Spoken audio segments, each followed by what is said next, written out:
नमस्कार मित्रांनो, आपल्या सर्वांचं संविधान प्रवासमध्ये स्वागत आहे.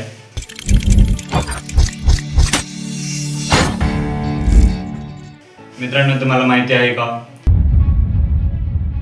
भारताचे संविधान part 4 directive principal state policy म्हणजेच DPSP हे थेट भारतामधून आलेलं नाही, तर याच्या मागे मोठा इतिहास आहे. चला तर आपण जाणून घेऊया. भारताचे DPSPची इन्स्पिरेशन हे आयर्लंडच्या कॉन्स्टिट्यूशनमधून घेण्यात आले आहे. आयर्लंडचे कॉन्स्टिट्यूशन हे 1937 मध्ये स्थापना केले.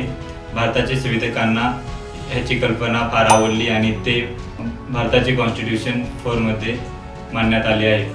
ज्यावेळेस आपल्या भारताचे संविधान लिहित होते त्यावेळेस डॉक्टर बाबासाहेब आंबेडकर आणि इतर नेत्यांनी चर्चा केली. फक्त फंडामेंटल राईट पुरेसे नाहीत, स्वातंत्र्य मिळेल पण अन्न, रोजगार, शिक्षण नसल्याने हा स्वातंत्र्य अपूर्ण ठरेल. म्हणून DPSP हे आणण्यात आले आहे. सरकारांना सांगले की सामाजिक न्याय, राजकीय मिळून द्यावा म्हणून कॉन्स्टिट्यूशन असेंब्लीमध्ये मोठा डिबेट झाला. हे प्रिन्सिपल जस्टिसेबल ठेवायचे का नाही हा प्रश्न समोर आला. शेवटी ठरलं की फंडामेंटल राईट हे इन्फोर्सेबल होतील, पण DPSP हे फक्त मार्गदर्शक तत्वे होईल.